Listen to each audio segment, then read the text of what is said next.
요 사이에 야당에서 새바람을 일으키느라고 굉장히 고민하고 애쓰고 노력하는 게 있어요. 대변인을 뽑는데 토론 배틀, 토론 가지고 싸움을 붙여가지고 잘하는 사람을 골라내는데 네 사람을 뽑는데 564명이 신청했대요. 놀라지도 않으시네요. 마스크 쓰면 다 마비되는 것 같아요. 564명이 신청했대요. 너무 슬퍼하시네요. 그래서 자기들의 제목을 나는 국대다. 옛날부터 국대라고 하는 준말은 국대는 국가대표의 준말이죠. 그래서 그 사람들은 국민의힘 대변인, 그래서 국대 이렇게 하는데 우리 그렇게 하면은 안 되죠. 그래서 오늘 이 성경에서 마가를 기억하면서 나는 마가다. 나는 국대다. 나는 국대다. 나는 대한민국, 한국의, 우리는 국가의 대표다. 그리고 우리 국가를 대변하는 대변인, 국대다. 그 얘기예요. 그리고 나는 한대다. 한대. 두 대 말고 한대다.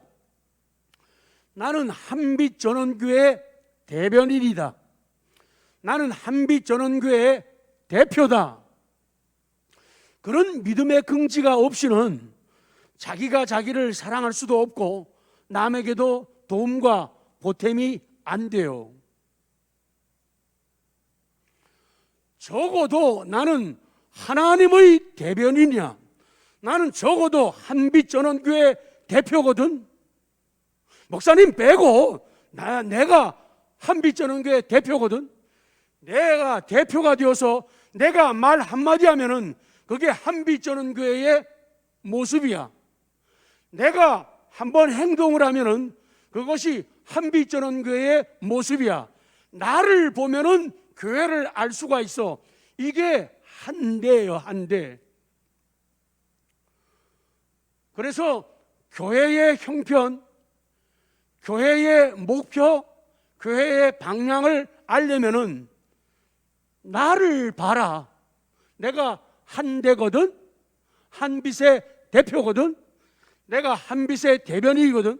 그래서 내가 한마디 한마디 하게 되면은 그것을 들어보면은 한빛전원교회가 하나님을 어떻게 사랑하고 하나님을 어떻게 두려워하고 하나님을 어떻게 의지하는가, 그 말 들어보면 알 수 있다는 거예요. 그러네, 신통치 않게 대변인이 아니면서 대변인 노릇하거나 대표가 아니면서 대표 주자 노릇하게 되면은 이거 망신이네. 그래서 오늘은 그렇게 이야기를 시작을 하는 거예요. 다 같이 합니다. 나는 국대다. 시작. 예, 작게 하실 줄 알았어요. 두 번째 기회를 드립니다. 시작. 국민의힘 대변인 아니에요. 대한민국의 국가적인 내가 대표고 대변인이다. 나는 마가다. 나는 한빛의 대변인이다. 나는 한빛의 대표다. 오늘 성경 본문에서 우리는 문제가 있는 젊은이, 근데 그 젊은이가 회복되는 모습을 이제 계속 말씀을 드리게 될 겁니다. 기억에서 마가의 성장이 성경에 기록됩니다. 마가는 자기의 집을 예배처소로 제공한 그런 사람이죠. 그는 바나바처럼 구브로라고 하는 섬 출신으로 아마도 아버지가 돌아가신 후 예루살렘으로 이주한 것으로 보입니다. 그래서 마가는 어렸을 때부터 믿음이 독실한 어머니 마리아의 가르침을 받아서 하나님을 잘 섬기며 자라납니다. 마가 요한의 어머니 마리아는 상당한 재산가로 보여집니다. 경제적으로 부유했던 마가는 자신의 넓은 집을 제자들을 위해서 개방하는 그런 일을 가지게 되죠. 한꺼번에 120명 이상이 들어갈 수 있는 다락이 있는 저택을 예루살렘에 갖고 있었다. 예루살렘은 이스라엘의 수도죠. 거기에 수도에, 우리로 말하면 서울에 큰 집을 가지고 있어요. 예루살렘에 적어도 강남 정도가 되는지요. 그러니까 경제적인 여유가 있는 사람이에요. 이 마가의 집은 예수님이 최후의 만찬이 베풀어졌던 그런 장소이기도 합니다. 이처럼 자기 자신의 재산과 지위를 그리스도를 섬기는 데 사용하고 교회를 위해서 사용했다는 것은 이기주의가 팽배하고 겁이 많은 세상 가운데서 귀한 모본이 되고 있어요. 어찌하든지 자기 집을 빼놓으려고 하는 세상이죠. 어떻게 하든지 사람들의 집은 찾아가도 내 집은 열지 않고 내 집은 개방하지 않으려는 것이 오늘 이 시대의 많은 특징적인 현상이죠. 그런데 이 집은, 마가의 집은 성도들을 위해서 개방하는 그런 집이었어요. 그 다음에 마가 요한은 신앙적으로 도움을 받을 수 있는 좋은 환경을 가지고 있어서요. 그런 구브로섬 출신의 자산가 바나바의 생질이죠. 바나바가 무슨 일을 했죠? 바나바는 자기의 밭을 팔아가지고 사도들 발 앞에 두는 헌신과 희생의 사람이에요. 자기의 밭을 팔아가지고 가난한 이들, 어려운 이들을 위해서 하나님의 교회에다가 기증하고 사도들 발 앞에 내놓는 그런 훌륭한 믿음의 자산가였다는 것이죠. 사람들은 교회에 와서 은혜 받기를 원하고 복 받기를 원하고 건강해지기를 원하고 잘 살기를 원하는 마음이 있고 많아요. 그것은 좋은 일이고 아름다운 일이에요. 그러나 자기의 생명이든 자기의 시간이든 자기의 재능이든 자기의 재산을 한 부분을 떼어가지고 하나님 앞에 드리고 바친다는 것은 이거 여간한 믿음과 삶의 결단 없이는 불가능한 그런 일인데, 이 집은 그런 일들이 참 쉬운 그런 분들이었어요. 그래서 마가는 어린 시절, 청년 시절 자기에게 신앙적인 도움이 되는 그런 사람들과 그런 환경 속에서 살아왔습니다. 자, 문제가 생깁니다. 니은. 그런데 사역 중간에 마가는 실패를 하게 됩니다. 중간에 포기합니다. 아까 13절 보면은 밑에 보면 요한은 그들에게서 떠나 예루살렘으로 돌아가고, 그렇게 성경은 기록합니다. 사도 바울이 1차 선교 여행 때 마가는 삼촌이었던 바나바와 함께 동행했지만은 도중에 자세한 내용은 안 나오지만은 힘들고 어렵다고 해서 중간에 포기하고 고향으로, 집으로 돌아오게 됩니다. 쭉 내려갑니다. 마치 마가 요한은 온실에서 자란 화초와 같아서 아름답기는 하지만 억세지 못한 그런 모습이 있었어요. 그에게는 연단이라고 하는 경험이 없었어요. 인생의 쓴맛을, 인생의 단맛을 골고루 먹어보는, 맛보는 그런 경험들이 없었어요. 웃는 것도 배우고 울 줄도 알아야 되는데 그것이 부족했어요. 그래서 마가에게는 다가온 어려움을 이겨낼 힘이 없었던 거예요. 그래서 중간에 포기하고 예루살렘으로 집으로 돌아옵니다. 이제부터 일이 벌어집니다. B. 마가로 인하여서 지도자 사이에 분쟁이 생겨납니다. 지도자 사도 바울과 지도자 바나바 이 두 분 사이에 마가 때문에 분쟁이 생깁니다. 결국에 마가는 자기 자신이 신앙적으로 올바르게 처신하고 행동하지 못함으로 말미암아 트러블 메이커, 싸움과 분쟁을 만드는 그런 사람으로 나타나고 말았습니다. 자, 15장 37절 시작.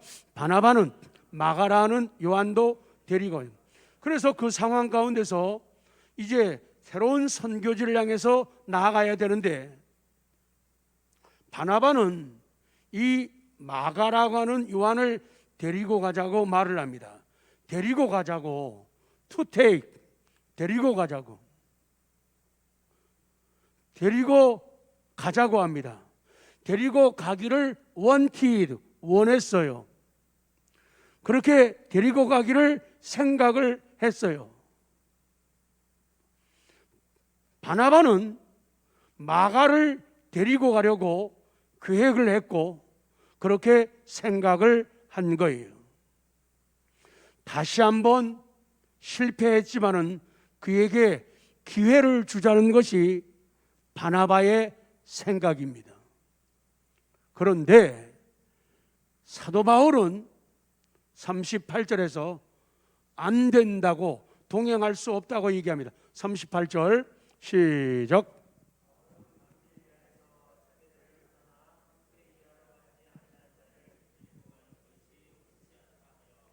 사도 바울은 그것이 옳지 않다, 그것은 현명한 것이 아니라고 생각을 한 거예요. 사도 바울의 2차 선교 여행 때 마가를 데리고 가느냐 이 동행 여부를 놓고 두 분 사이가 심하게 다투게 되고 서로 결별하게 됩니다.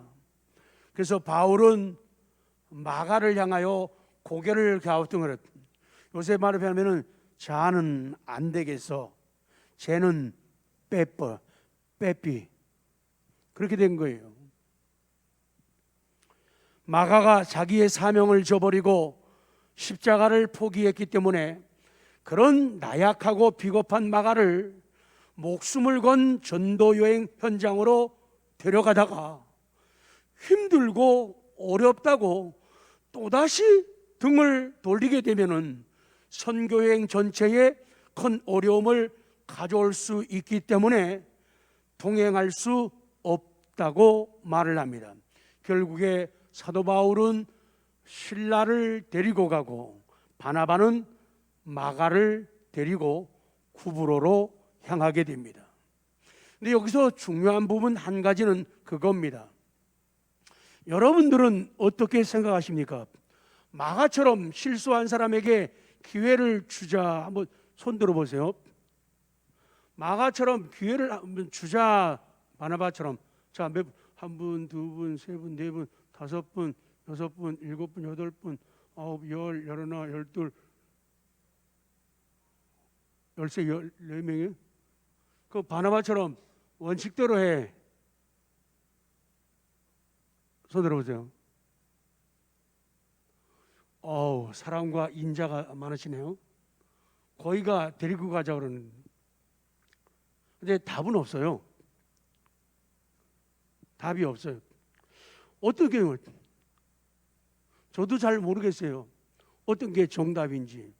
사도 바울처럼 해야 되는가? 바나바처럼 마가를 데리고 가야 되는가? 기회를 줘야 되는가? 아마 선택하라 그러면은 제가 누구처럼 선택했을까요? 모르겠죠. 바나바처럼 저도 선택했을 것 같아요. 근데 이거에 대한 답이 없기 때문에 답은 없는데, 그냥 생각해 볼 때 조금 바나바도 훌륭한 분이지만은 사도 바울이 조금 더 훌륭한 분이거든요. 그렇기 때문에 사도 바울의 생각이 좀 더 가깝지 않을까. 그러니까 나는 조금 더 생각이 덜 미쳐가지고 인간적인 정에 좀 더 호소하는 선택과 결정을 하지 않았을까, 그런 생각을 하는데요. 어쨌든 간에 이 두 분은 마가 때문에 변론이 생기면서 서로 양보하지를 않았습니다. 그런데 두 사람은 서로 나누어졌지만은 서로 원수처럼 대하지 않았고 서로 사역을 비방하거나 방해하지도 않았다는 거예요. 많은 사람들이 내 생각대로 안 하면은, 안 되면은 싫어하거나 방해 공작을 해요. 이렇게 됐으니까 그냥 넘어가야지, 그런 게 아니라 어떻게 하든지 저 사람이 좀 안 되면 좋겠다. 그래서 배 아파하고 싶은 경우들이 생기거든요. 그런데 이 두 분은 역시나 거인이었습니다. 서로 갈라섰지만은 원수처럼 대하지 않았고 방해하지도 않았어요. 그래서 종교개혁자 칼빈은 그렇게 얘기합니다. 자신의 의견과 주장을 말할 수 있다. 그러나 우리의 열심이 통솔되지 못할 정도로 탈선되면 안 된다. 그러니까 자기 생각을 얘기해라, 말해라, 주장해라. 그러나 막 자기 생각이 옳다고 해가지고 막 뭐를 내요? 열을 내면서 침을 튀기면서 얘기하고, 안 되면은 막 생명 끝나는 것처럼 이렇게 하면은 안 된다, 그 얘기예요. 훗날에 이제 나중에 말씀드릴 겁니다. 바울은 바나바를 칭찬합니다. 그리고 마가를 좋게 여겨요. 실수했던 마가지만은, 그런 청년이지만은 나중에 자기의 아들이라고 할 정도로, 베드로 사도도 마가를 나의 아들이라고 할 정도로 그렇게 신임하고 또 신임을 하죠. 자, 이제 조금씩 적용으로 들어갑니다. 실패는 하나님께서 당신을 버렸다는 의미가 아니라는 것을 알아야 돼요. 인터넷 검색을 해보시게 되면은 읽은 분들도 있겠죠.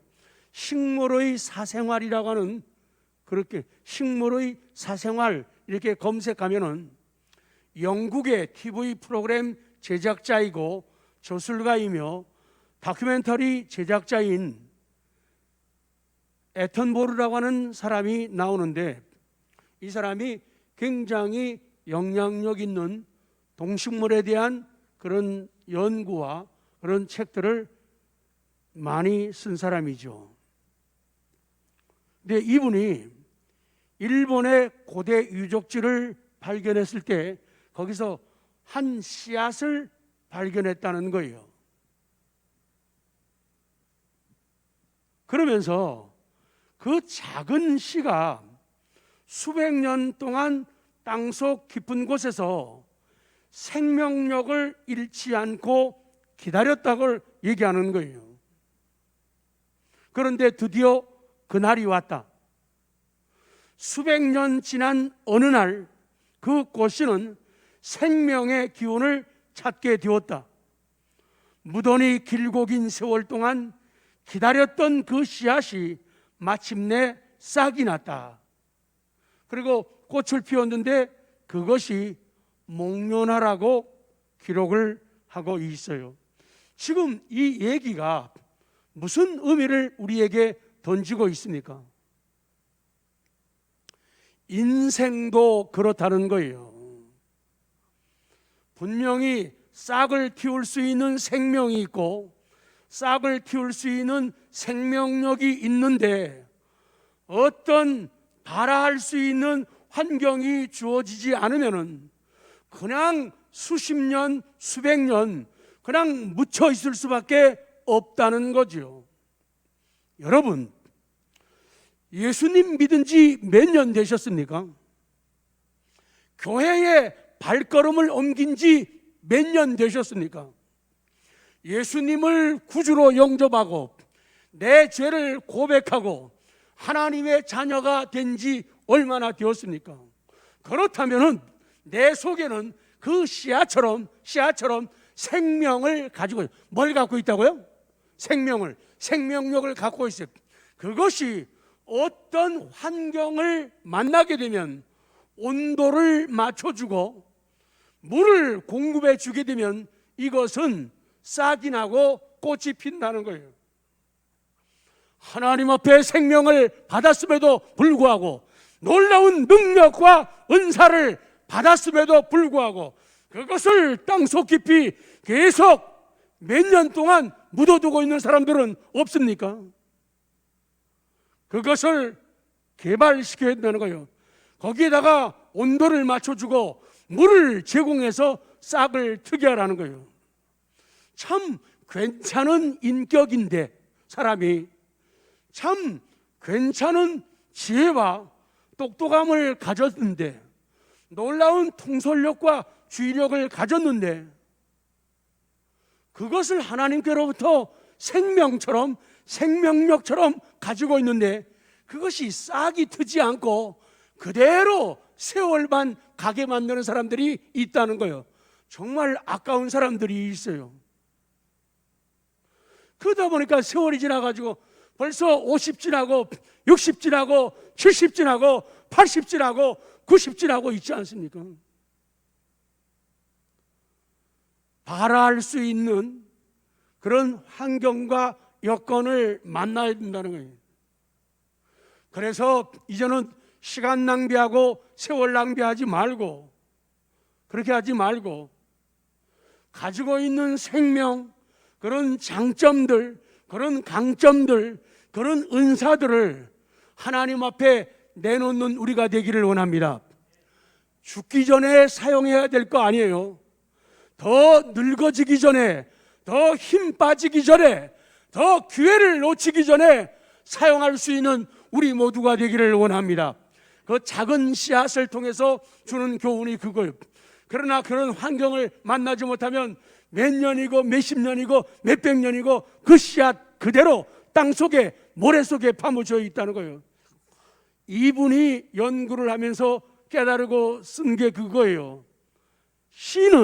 씨앗은 오랜 기간을 기다릴 수 있는 능력이 있다는 거예요. 다 같이요. 나는 씨앗이다. 나는 기다릴 수 있는 능력이 있다. 하나님, 나는 기다릴 수 있어요. 내가 더 세월 가기 전에, 시간이 더 지나기 전에, 더 어려워지기 전에 나는 기다릴 수 있어요. 내게 은혜를 주옵소서, 생명을 주옵소서. 내가 발하길 원합니다. 꽃피기를 원합니다. 그런 외침과 아멘이 터지는 이 아침 되기를 원합니다.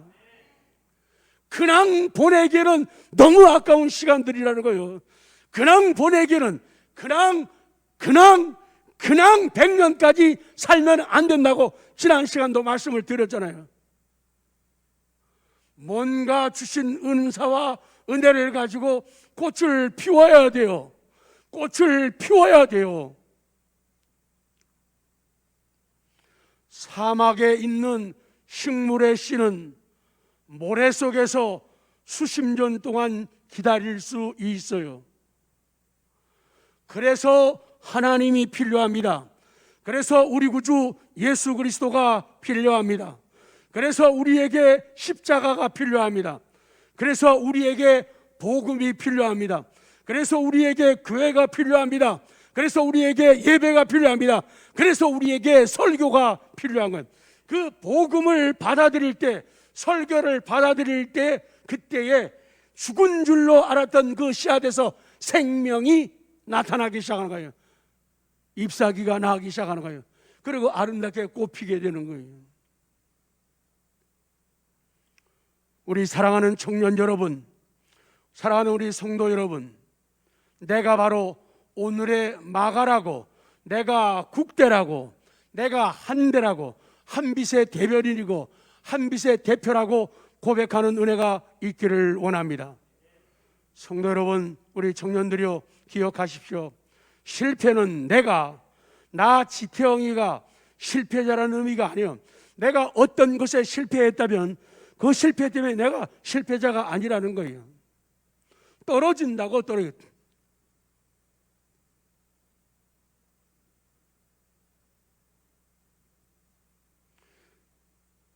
돌아가신 김대중 대통령 그 어른도 그래요. 무수히 떨어지고 무수히 실패했죠. 그런데도 포기하지 않고 끝까지 사람들이 이제는 꼰대니까 물러서라고 그러는데 아니에요. 그분 대통령 하셨어요. 인터뷰를 이렇게 보니까 국민의힘 황교안 대표 그분이 다시 대선 출마 선언을 하는데 방송에는 별로 안 나오더라고요. 인터넷 들어가니까 나오는데 엄청난 사람들이 모여가지고 하는데 기자들이 질문을 던지는 거예요. 쭉 질문하면서 뭐라 하는가 하면은 대표님께서는 총선에서 실패한 책임 사람들이 있다고 말하는데 어떻게 했더니 그분이 이 얘기하는 거예요. 지금 그래 나 실패했다. 내 부족이다. 근데 실패도 스펙이다. 시작. 실패도 스펙이라는 거예요. 그래서 이 설교 주면서 그 부분이 쫙 바뀌는 거예요. 아, 실패도 스펙. 옆에 분에게 실패도 스펙입니다. 옆에 분에게 제발 시작. 그러니까 좀 멈췄다고, 좀 잘못했다고 너무 그럴 필요 없어요. 옆에서도 그러면 안 돼요. 쓱한디. 그리고 본인도 그렇게 생각하면 안 된다는 거예요. 실패도 스펙이다. 아, 좀 잘하는 줄 알았더니 좀 하더니 또 저래. 괜찮아요. 그럴 때 뭐라 그래요? 실패도? 내가 질문할게요. 집사님 왜 그래요? 그러면은 실패도 스펙입니다. 아, 집사님 왜 그래요? 그 정도는 돼야 된단 말이에요.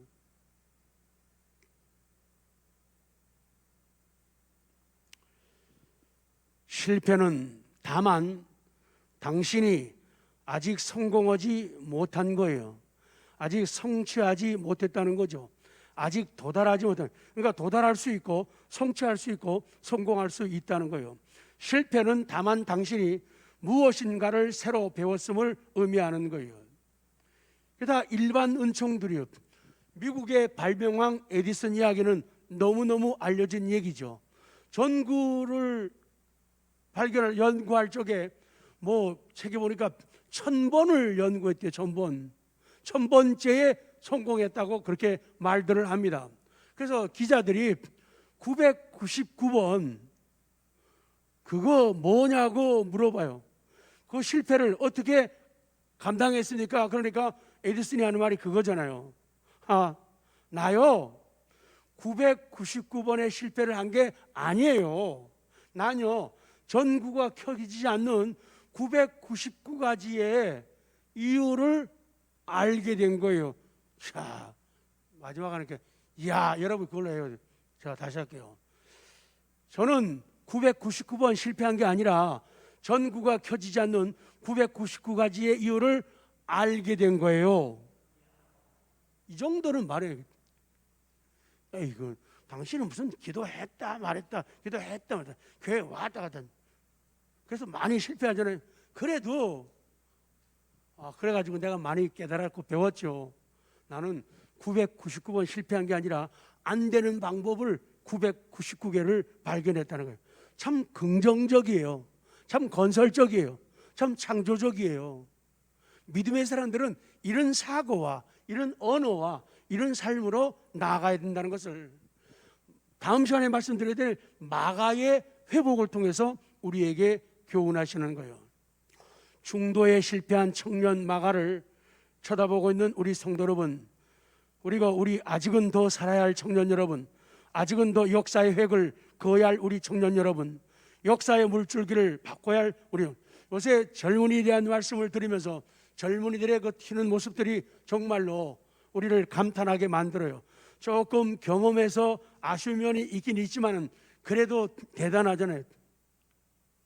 그래서 그런 변화들이 우리 마음속에서, 우리 가정에서, 우리 직장에서, 우리 교회 공동체에서 젊은이들에게 좀 기회를 좀 주고, 그래서 적어도 거기에 꼭 좋다 나쁘다를 떠나가지고 그 자체만 갖고 팩트만 갖고 얘기하는 거예요. 36살에 대표가 나올 수 있는 그런 분위기 말이에요. 그런 분위기.